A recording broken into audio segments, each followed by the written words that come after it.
digital education. He has over 10 years professional experience in e-learning and education and has led, created, supported, consulted, managed, and developed variously e-learning strategies and initiatives during his professional career. James, you have the floor. Oh. Hello, everyone. It's actually now nearly 15 years in digital education, which is a bit shocking, actually. But I'm here anyway to touch similar on what other presenters have said in the last round around online education. But the word in fashion at the moment, it seems to be in our institution, is around innovation. Innovation is the key word that gets bandied around quite a bit. And I felt that it was useful just to focus in on it to make sure that we understand what we mean by innovation and also the context of innovation in education generally, as well as in higher education, HE. So my presentation will quickly go through these 3 points. I've restricted it down now and I've only got 15 minutes. We'll see how we get on. Hopefully I won't talk too much. But I've been known to do that. So the first part of the conversation presentation will be around education and innovation concepts. Then I'll give a bit of context around digital education at King's and also look at innovation through different lenses. So this, when I say lenses, it's really about through different people's perspectives. And then obviously there's questions, opportunities at the end. So education up first. And looking forward, I thought it's always useful to look back. So I've got, I think, 2 or 3 pictures that are from the early, late 19th century, early 20th century, and they're images of what in those days they were thinking around innovation. So can anyone guess or any ideas about this? What could this be in modern day, in a modern day world? I haven't got one of these. I wouldn't mind one of these. But yeah, I don't think these are actually existing yet, but more around the automatic hoovers you have and also lawnmowers that have appeared. So back 100 years ago, they were thinking about this. And so the next one. Any ideas? Any thoughts what this could be? Yeah, or even, so you see there's an image as well, a video, Skype for Business, video conferencing nowadays. Again, 100 years ago, this is what they were thinking about. And there's a number of these pictures that are not relevant, so I don't think they were onto looking at, had a crystal ball for the future. But it's interesting that some of their ideas have come true, even though 100 years later. And this one was particularly relevant to education. And as you see, there's a professor there on the left, and he's churning up books into a machine that's automatically being fed into the students' heads.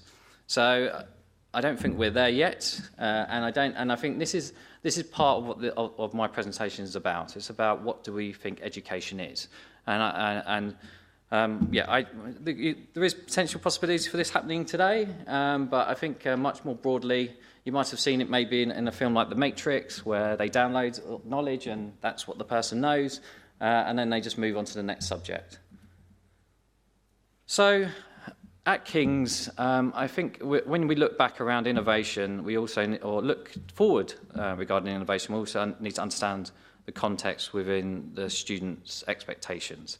And within King's, obviously, there's been a number of changes, especially to the cost of education in HE. This just gives a very quick breakdown of what that was. So it goes back 20-odd years ago, where students have started contributing to their tuition fees, up until the modern day, where there's been a bit of a rein back in regarding a recommendation about how much students should pay for education.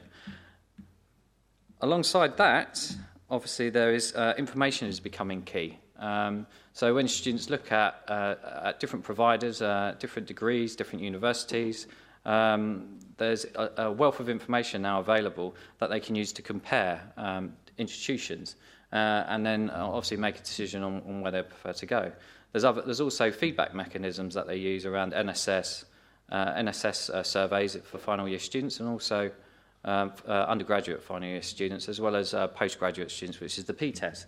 And most recently, Teaching Excellence Framework. So this is, again, another method or example where the government is trying to standardise the feedback for students to make choices. Again, so this is all sort of building a picture about what we want to do in regards to innovation. So back a while ago, 3.5 years ago, I was asked to put together a digital education strategy for King's. There's also a separate stream we were looking at, which was around online education. So King's Online was formed. King's Online previously was called the Central Unit for Distance Learning, CUDL. They changed it. I quite like the name. It used to be known as CUDL, but they changed it to King's Online because I think it added a bit more substance to what the brand of what they're trying to do. On the other side of it, I also had to look after or think about the students that were coming to campus and understand how there's that new expectations of what they want from an education at King's. I was told around innovation, and we need to look at innovation, but innovation is very different depending on your perspective. In an institution, I could be told that we're looking at new ways of doing admin processes, and that's innovation. But I could also be asked to look at how we're going to change the curriculum, and again, that's innovation. So what I've tried to do is trying to categorise from the literature innovation definitions, so we can broadly understand where we're going as an institution, more generally, and that we're all talking the same language. So there's 3 different aspects we looked at in regards to innovation. There's the efficiency innovations.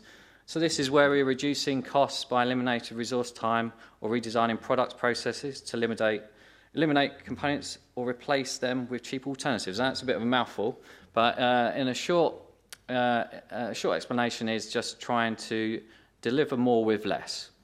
Now, you could be early on. That could be seen as online education. There was a suggestion that you could produce a course, deliver it to 50,000 students and use a couple of tutors, and that way you're creating efficiencies. I think we all know that's not the case, and even so that there's equivalent amount of support and needs for online students as there is campus-based students.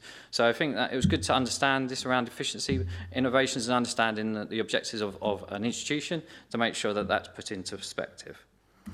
There's the next type, which is sustaining innovation. So this is looking at what we're currently doing and trying to improve it. So you always see this with products that are out on the market. The example I give in regards to King's is lecture capture. We introduced lecture capture 4 years ago. And again, it's not changing necessarily the pedagogy in the classroom. It's trying to enhance it in some respects. It could be suggested that it's not enhancing it because it's meaning that there's less student participation. But overall, this is the sort of area that we felt that lecture capture innovation or the lecture capture realm was focused. But there's a wider discussion around that I'll come on to shortly. And then there's the next one, which is disruptive innovation. So this is where we really sort of rip up the rule book, look at different ways of delivering curricula, and earlier mentioned also looking at different ways for assessment. And I think this is where we really understand what does a student want when they come to university, what are they seeking? And I think depending on discipline, depending on level, depending on a number of factors for that individual will mean different reasons why they go to university. I can only speak for myself, but I know now when I go or study, it's for a very different reason than when I did my undergraduate degree. And I think it's just understanding the context of that rather than just purely around learning. It's also around interacting with peers. It's also potentially being in a physical space as well, and having access to different types of people as well as coming together as different cultures.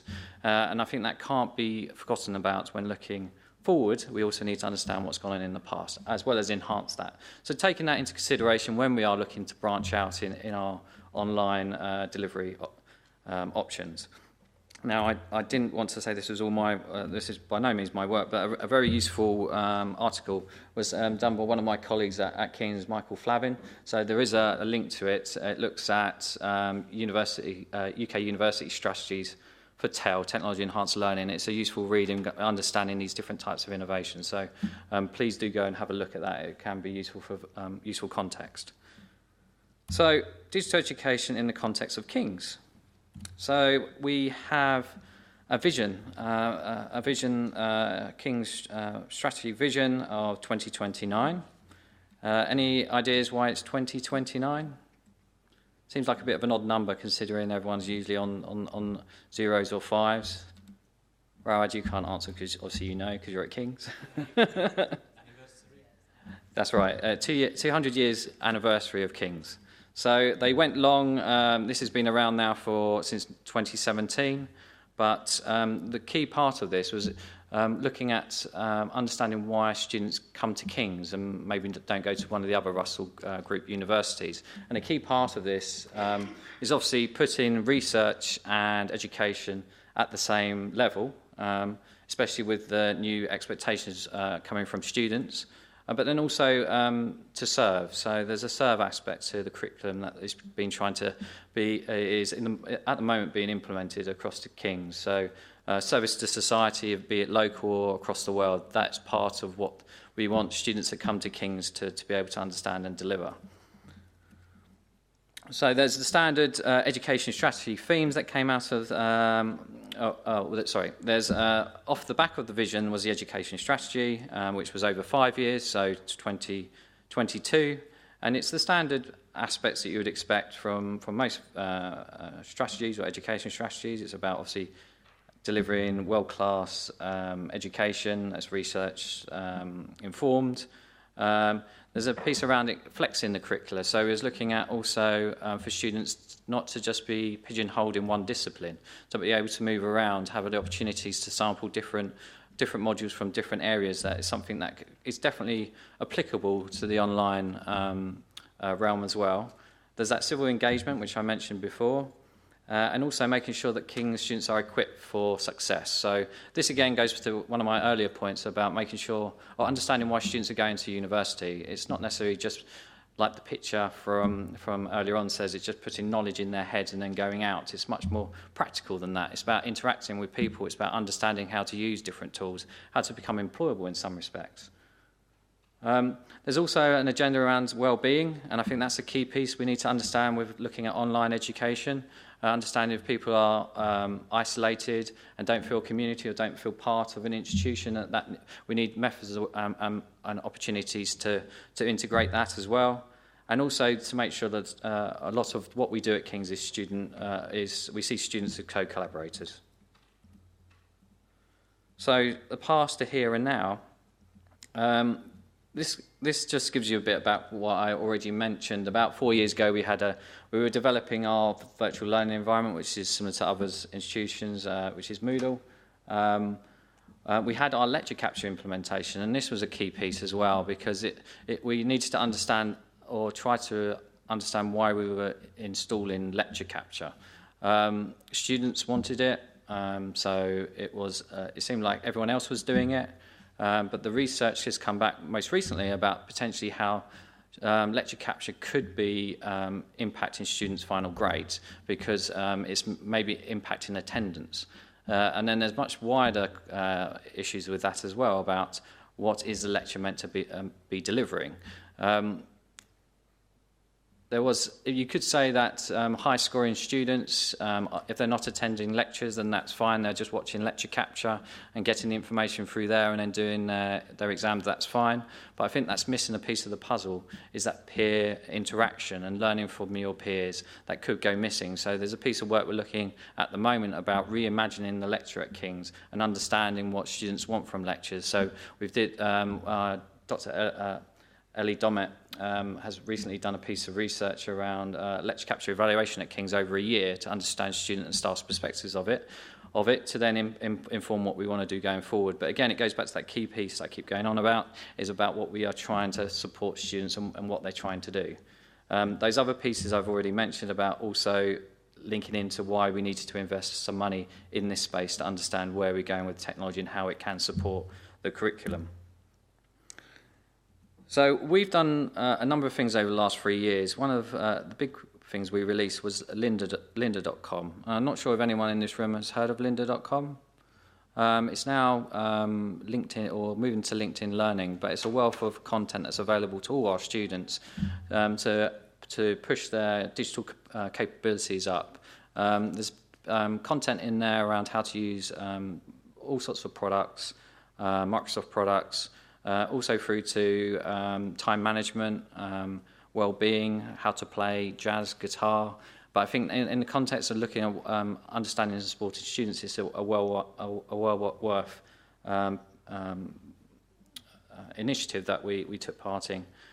We've done lots of other things that I won't go through the list because I appreciate time, but we've been doing lots of things around looking at our policies, how we deliver our virtual classrooms, delivering consistent content through templates, repositioning our CPD offering, supporting our academics with a new education strategy, as well as looking at our where we've done a benchmarking exercise, but then also looking at blended learning.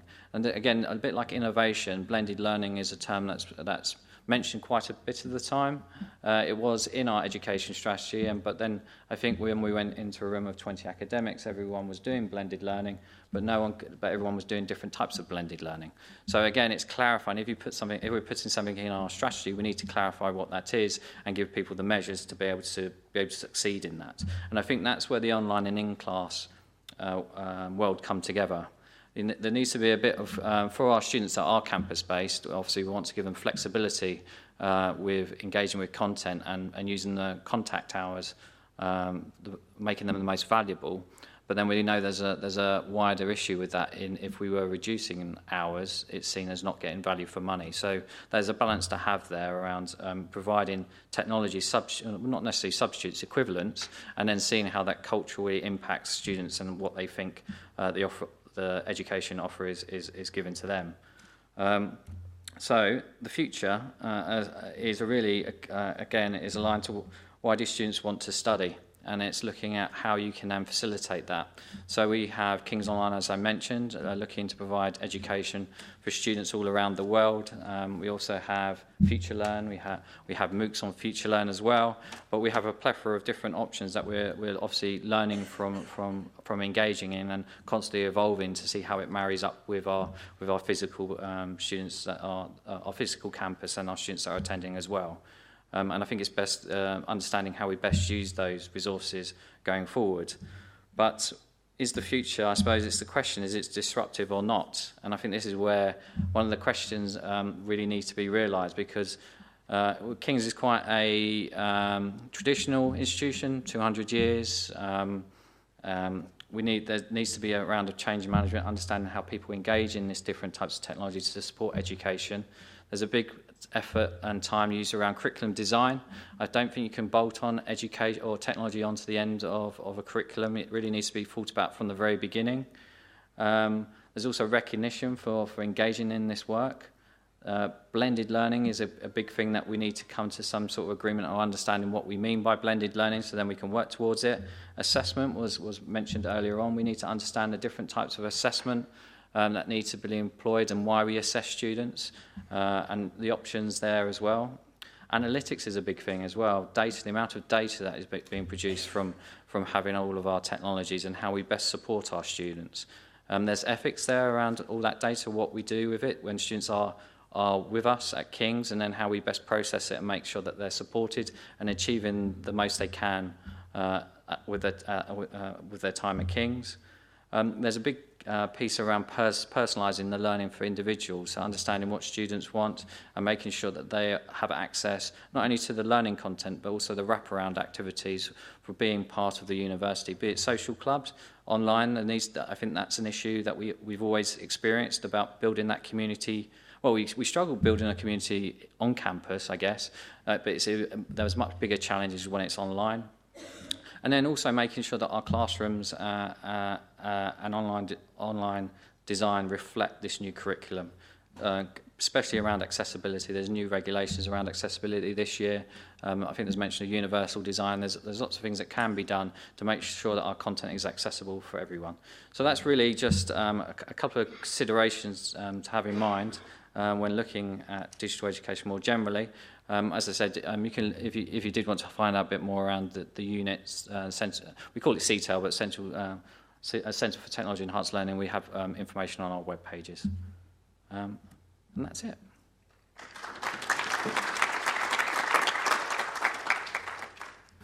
Thank you, James. Happy 90th anniversary to the King's College. Anyway, we are grateful for your so systematic and comprehensive presentation of all aspects and all elements that can be used for the digital technology to lead us to innovation. It's a very big presentation.